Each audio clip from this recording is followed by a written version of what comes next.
Cet homme vient de lâcher une bombe, des révélations 40 fois supérieures à la cassette Mairie, dit-il. Robert Bourgi a effectivement tout balancé, tout ce qu'il sait sur 25 ans de pratiques occultes entre la France et l'Afrique, au cœur desquelles reviennent deux noms, Chirac et Villepin. Il s'est confié au journal du dimanche. Il n'y avait jamais moins de 5 millions de francs, cela pouvait aller jusqu'à 15 millions. Je me souviens de la première remise de fonds en présence de Villepin, l'argent venait du maréchal Mobutu, président du Zaïre, c'était en 1995. Il m'avait confié 10 millions de francs que Jacques Foccart est allé remettre à Chirac. Foccart, l'ex-secrétaire général de l'Élysée du général de Gaulle, chargé des affaires africaines, va tout apprendre à Bourgi, alias M. Chambertin. Il reprendra le flambeau à sa mort.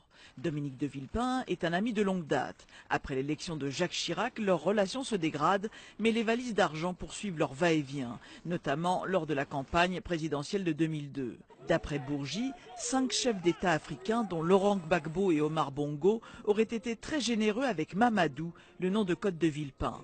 Pendant des années, des liasses de billets auraient été acheminées, cachées dans des coffres de voitures ou dans des tambours africains, de l'argent qui a circulé sans laisser de traces à l'Élysée.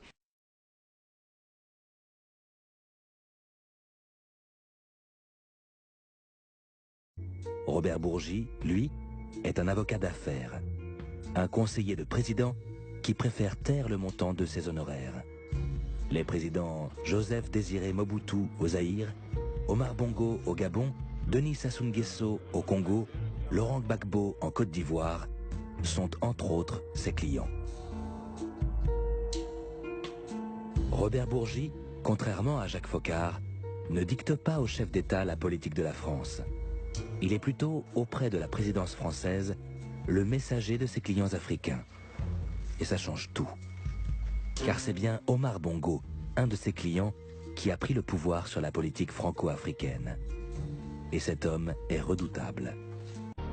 Les encouragements qu'Omar Bongo peut donner aux futures élites françaises, à peine sorties de l'ENA, prennent bien souvent un aspect financier. Secret de polichinelle que personne ne veut reconnaître publiquement. Mais il y a plus grave. En 2002, au lendemain de la victoire de M. Chirac, avant que ne soit constitué le gouvernement, le président Chirac m'a dit « Il serait bon, Robert, que vous présentiez au président Bongo les hommes qui émergent, qui vont émerger, les hommes de l'avenir. » À la fin de l'entretien, ils sont partis. Il a pris son papier à lettres, El Hadj Omar Bongo, et il a couché les noms des élus. Et il a plié, il me dit « Tu portes ça à Jacques ». Il y avait 7 noms, et parmi les 7 noms, 5 sont devenus ministres du gouvernement de M. Raffarin. Et ça ne vous choque pas ce pouvoir d'un président africain? Non, ça m'amuse. Franchement, ça m'amuse. Il n'y a jamais eu un seul centime, je vous dis bien, un seul centime venu d'Afrique ou d'ailleurs pour la campagne présidentielle du candidat président Nicolas Sarkozy. Dont acte. Mais le 14 janvier 2007, au congrès UMP d'investiture du candidat Sarkozy, il y avait au premier rang, parmi les contributeurs de la campagne, Pascaline, la fille du président Omar Bongo, qui gère toutes ses participations dans les sociétés commerciales et ses comptes en banque à l'étranger, et Paul Tungui, le ministre des Finances du Gabon.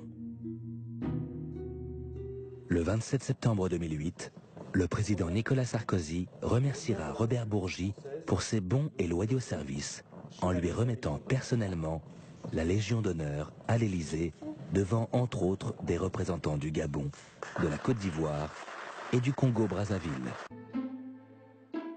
Mais il n'y a pas que Robert Bourgi qui est remercié pour service rendu. À peine élu, le nouveau président téléphone à Omar Bongo et quelques jours plus tard, il le reçoit en visite officielle à l'Élysée.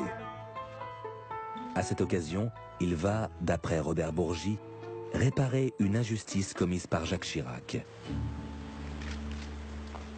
Nous étions assis, le président Bongo et moi, au 5e étage du palais du bord de mer. Il me dit, je connais Jacques depuis 1963.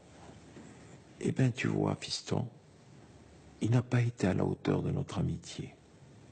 Je lui ai dit, papa, comme je l'appelais, pourquoi vous me dites ça?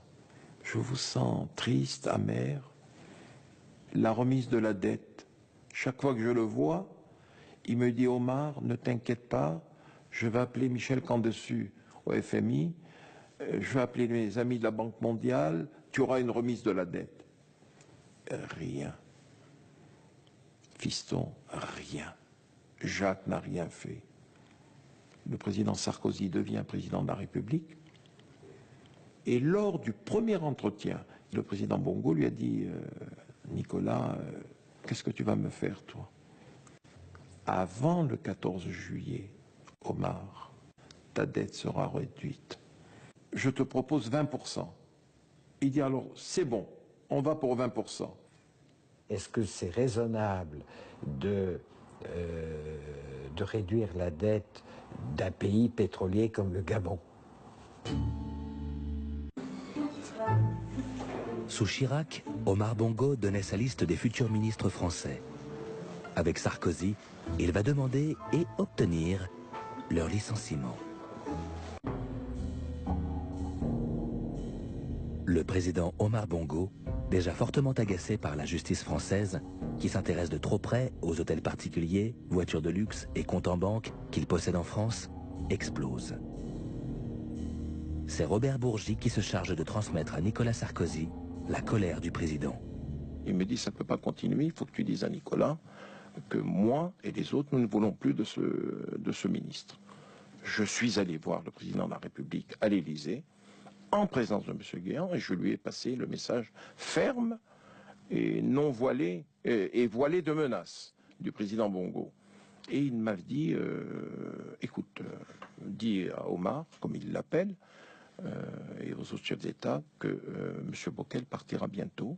Il sera remplacé par un de mes amis, et un ami de M. Guéant. Il m'a donné le nom en me demandant de le garder pour moi. Voilà comment... Et il m'a dit aussi, c'est important, ce nouveau ministre prendra ton attache, ne sois pas étonné, et quelque part tu l'initieras à l'Afrique. Bonjour.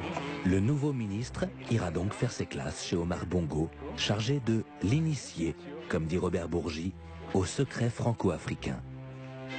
Ce sera Alain Joyandet, un franc-maçon qui ne connaît rien à l'Afrique, mais qui va porter sans complexe le nouveau discours de la politique franco-africaine.